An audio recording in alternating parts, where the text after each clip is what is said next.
Good morning everybody. आज हम CS 201 programming and problem solving through C में topic 2.4 constant and variables के बारे में स्टडी करेंगे। सबसे पहले वेरिएबल क्या होते हैं? वेरिएबल को हम कहते हैं चर, और ये एक आइडेंटिफायर ही होता है जिसे अभिज्ञानक भी कहते हैं। और इसमें मान को स्टोर किया जाता है, जो वैल्यू होती है उसको संचय किया जाता है या स्टोर किया जाता है, तथा इनका मान प्रोग्राम निष्पादन, जो एग्जीक्यूशन होता है प्रोग्राम का, उस समय बदला जा सकता है। वेरिएबल के नाम के लिए जो आइडेंटिफायर बनाने वाले नियम होते हैं वो वही होते हैं जो आइडेंटिफायर को बनाने के नियम होते हैं। वेरिएबल का नाम मेमोरी का वह स्थान बताता है जहां पर वह वेरिएबल संचय या स्टोर किया गया है। वेरिएबल एक संप्रति या सिंबल होता है, संख्यात्मक मान को संचय करता है। प्रोग्राम में इसका मान लेने हेतु इसके नाम का उपयोग किया जाता है। वेरिएबल आंकड़ों का प्रकार, डेटा टाइप नहीं बदल सकता, इसमें बदलता नहीं है। एक बार ले लिया डेटा टाइप तो उसका डेटा टाइप वही रहेगा, परंतु वेरिएबल का मान बदल सकता है। इसमें प्रोग्रामिंग और वेरिएबल एक कंटेनर होता है प्रोग्रामिंग के अंदर, जो होता है स्टोरेज एरिया होता है जो कि डेटा को होल्ड करता है। स्टोरेज एरिया इंडिकेट करने के लिए प्रत्येक वेरिएबल एक को यूनिक वैल्यू देनी होती है, जिसे हम आइडेंटिफायर भी कहते हैं। वेरिएबल नाम ये एक सिंबल होता है जो कि मेमोरी लोकेशन को रिप्रेजेंट करता है, जैसे play store, int play score, जैसा कि इसमें दिया है प्ले स्कोर इक्वल टू 95। यहाँ प्ले स्कोर एक वेरिएबल है और इंट इसका डेटा टाइप है। इट मीन्स इसमें जो है इंटीजर डेटा टाइप भी ले सकते हैं, और अगर हम फ्लोटिंग पॉइंट डेटा टाइप लेना चाहें तो वो नहीं ले सकते। अर्थात हम दशमलव के बिना वाली वैल्यू लेंगे, जैसे 95 दशमलव नहीं है, इसके 95.5 लेना हो तो ये हमें डेटा टाइप अलाउ नहीं करेगा। तो वेरिएबल चेंज कर सकते हैं एंड द नाम वेरिएबल, जैसे CHAR करेक्टर टाइप होता है, डेटा टाइप होता है, और CH इक्वल टू A लिया तो ये जो है करेक्टर डेटा है, और इसमें जो है वैल्यू करेक्टर इक्वल टू 1, तो ये 1 भी एक करेक्टर है, करेक्टर टाइप है। इसके नाम देने के नियम क्या हैं? किसी भी वेरिएबल को नाम देने के कुछ नियम होते हैं। वो नाम क्या हैं? वो नाम, वेरिएबल नाम एक लेटर हो सकता है, अपर केस लेटर हो सकता है या लोअर केस लेटर हो सकता है, डिजिट हो सकती है, अंडर स्कोर हो सकता है। लेकिन पहला करेक्टर जो है हमेशा ही एक लेटर होगा, और इसकी जो वर्णमाला का A to Z स्मॉल या A to Z कैपिटल ले सकते हैं, या 0 से 9 तक की डिजिट ले सकते हैं। अंडरस्कोर भी इसमें आ सकता है।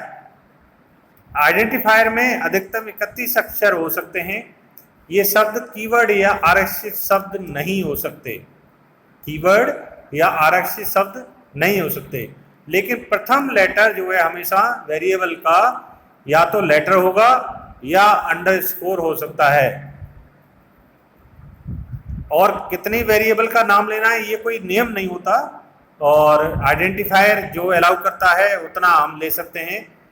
और इसमें जो है ये कीवर्ड नहीं हो सकता, और सी भाषा जो है हमेशा केस सेंसिटिव होती है, अर्थात यदि हमने कहीं कैपिटल लिखा है तो वो कैपिटल ही रहेगा, और स्मॉल में लिखा हुआ है तो उसे हमेशा स्मॉल लेटर में ही लेना पड़ेगा। तो इसमें जो है मीनिंगफुल नाम ही देना चाहिए। जैसे फर्स्ट नेम लिया हमने तो FN दिया, वेरिएबल का नाम FN दिया, तो इसका मतलब है F फर्स्ट से ले लिया और नेम का हमने एन ले लिया। तो ये वैसे भी सी जो है स्ट्रांगली टाइप्ड लैंग्वेज कहलाती है, अर्थात variable type can not be change once it is declare. मतलब एक बार अगर किसी वेरिएबल को डिक्लेयर कर दिया तो उसे बदल नहीं सकते।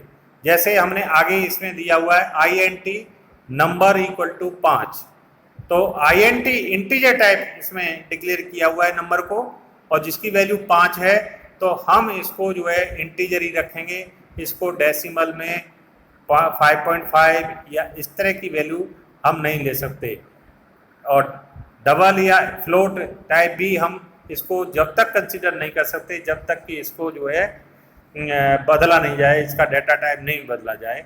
तो इस प्रकार से वेरिएबल जो है होते हैं। अब हम कहते हैं लिटरल या कॉन्स्टेंट्स। लिटरल या कॉन्स्टेंट, तो कॉन्स्टेंट अपनी वैल्यू को प्रोग्राम निष्पादन के समय फिक्स रखते हैं, वो बदलते नहीं हैं, तो इसे अचर भी कहते हैं। और सी भाषा में जो कांस्टेंट होते हैं वो 4 प्रकार के होते हैं। इंटीजर कांस्टेंट पूर्णांक अचर कहलाते हैं, वास्तविक अचर रियल कांस्टेंट कहलाते हैं, संप्रतीक अचर कैरेक्टर कांस्टेंट कहलाते हैं, और स्ट्रिंग अचर जिन्हें हम स्ट्रिंग वेरिएबल कांस्टेंट भी कहते हैं।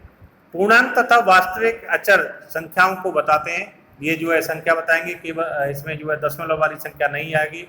अंकों का समूह होता है तथा इनको संख्यात्मक अचर भी कहते हैं।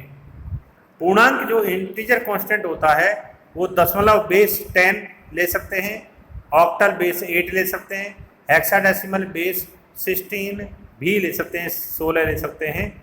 सामान्यतः प्रोग्रामर दशमलव नंबर का उपयोग करते हैं और विभिन्न नंबर सिस्टम में काम आने वाले अंकों, वर्णमाला, अक्षरों को हम जो लेते हैं दशमलव वाले में हम 0 से 9 तक की संख्या लेते हैं, ऑक्टल में हम 0 से 7 तक की संख्या लेते हैं, हेक्साडेसिमल में 0 से 9 तथा A से F ये उच्च तथा निम्न केस यूज करना है। इसमें जो भी है कोई भी ले सकते हैं हम। इसमें जो है unsigned and long integer constant भी ले सकते हैं, जिसमें वैल्यू 2⁻15 -1 होती है नॉर्मली इसमें।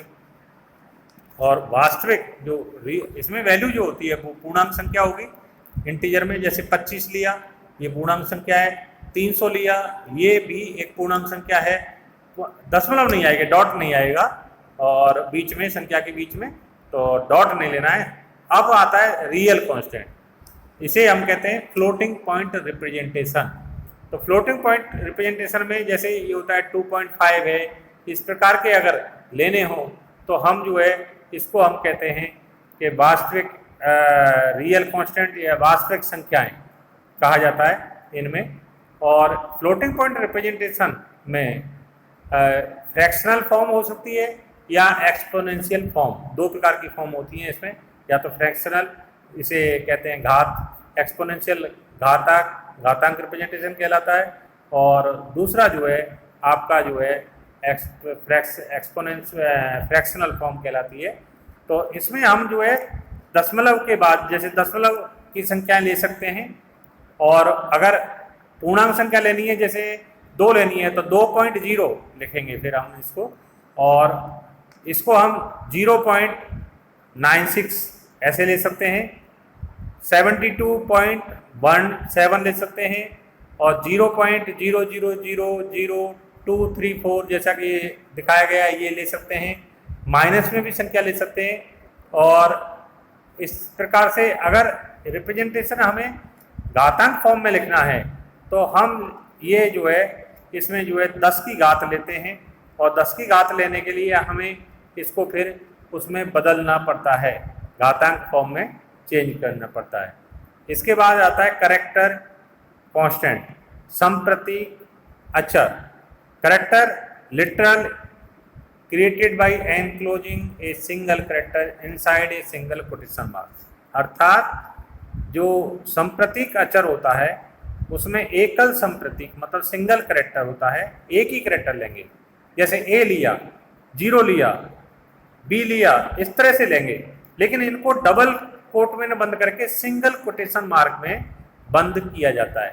जैसे कि एग्जांपल में यहाँ पर शो किया हुआ है, ए को हमने सिंगल कोटेशन मार्क में बंद किया हुआ है, एम को किया है, कैपिटल एफ को किया हुआ है, 2 लेना है तो 2 को भी हमें जो भी कुछ स्पेशल कैरेक्टर हों या डिजिट हों या कोई अल्फ़ाबेट हों वो हम ले सकते हैं, लेकिन एक समय में एक ही कैरेक्टर अलाउ है और वो भी सिंगल कोटेशन मार्क में बंद करने के बाद। इसमें एक अपवाद है कि एस्केप सीक्वेंस जो होती है उस एस्केप सीक्वेंस को हम यूज कर सकते हैं जिसमें स्लैश के बाद कैरेक्टर का नाम दिया जाता है। तो एक से अधिक कैरेक्टर हो गए, जबकि हम कह रहे थे कि भाई एक से अधिक कैरेक्टर नहीं होना चाहिए और टाइप, तो इसमें हम जो है सी के अंदर ये एक एक्सेप्शन है। और new line, enter, tab, question mark इत्यादि ये लेने के लिए हम एस्केप सीक्वेंस का यूज करते हैं। और ये यूज करने के लिए एस्केप सीक्वेंस जैसे स्लैश बैक बी लिखा बैक स्पेस होता है, स्लैश एफ लिखा फॉर्म फीड होता है, स्लैश एन लिखा न्यू लाइन होती है, स्लैश आर लिखा रिटर्न होता है। तो ये सारे अलाउ हैं, लेकिन सिंगल कोटेशन मार्क लाएंगे प्रत्येक स्लैश और करेक्टर के आगे। स्लैश टी लिखा हॉरिजॉन्टल टैब होता है, स्लैश बी लिखा वर्टिकल टैब होता है, स्लैश स्लैश लिखा बैक स्लैश होता है। बैक स्लैश 2 बार कर दिया तो बैक स्लैश कहलाएगा वो। और सिंगल कोटेशन मार्क लेना है तो बैक स्लैश करने के बाद सिंगल कोटेशन मार्क लगा देंगे। डबल कोटेशन मार्क लिखना है तो सिंगल बैक स्लैश लाएंगे और डबल कोट वहाँ पर मार्क कर देंगे। क्वेश्चन मार्क प्रश्नवाचक चिन्ह लगाना है तो स्लैश बैक स्लैश लगाने के बाद क्वेश्चन मार्क चिन्ह लगा देंगे। और नल कैरेक्टर लिखना है एंड ऑफ लाइन जो होती है तो स्लैश लगाने के बाद 0 लिख देते हैं वहाँ पर। तो स्लैश एन न्यू लाइन के लिए यूज किया जाता है। तो इस प्रकार से अलग अलग कैरेक्टर्स होते हैं। इसके बाद आता है स्ट्रिंग कॉन्स्टेंट्स। अब स्ट्रिंग कॉन्स्टेंट्स को इसमें कोई लिमिट नहीं होती कि भाई क्या लिख रहे हैं हम इसमें कोई भी कॉम्बिनेशन ले सकते हैं। जैसे आपने लिखा कि भाई अल्फ़ाबेट लिखा, उसके बाद आपने डिजिट लिख दी, स्लैश भी लगा दिया, स्पेशल कैरेक्टर भी ले लिया, कुछ भी ले सकते हैं। लेकिन दोनों तरफ जो है कैरेक्टर के दोनों तरफ आपको जो है कैरेक्टर नहीं पूरी लाइन भी हो सकती है, इसमें जो है शब्द भी हो सकता है और दोनों तरफ डबल कोटेशन मार्क में बंद करना पड़ेगा। तो इस तरह का जो लिटरल कहलाता है या कांस्टेंट कहलाता है उसे हम कहते हैं स्ट्रिंग कांस्टेंट। जैसा कि दिखाया गया है, गुड लिखा है इसमें GOOD गुड और डबल कोटेशन मार्क लगा दिया, फिर डबल कोटेशन मार्क नल स्ट्रिंग को शो करने के लिए, एक्स को जैसे शो किया है तो double quotation mark, earth is round और स्लैश एन कर दिया तो डबल कोटेशन मार्क आपने लगा दिया। तो प्रिंट करने के लिए इस तरह की लाइन करनी है तो न्यू लाइन होके और फिर अर्थ इज राउंड लिखा हुआ वहाँ पर आ जाएगा। तो इस तरह के इसे हम जो है कॉन्स्टेंट्स कहते हैं। और ये हमारा आज का वेरिएबल और कांस्टेंट का चैप्टर ये कंप्लीट होता है। Thank you.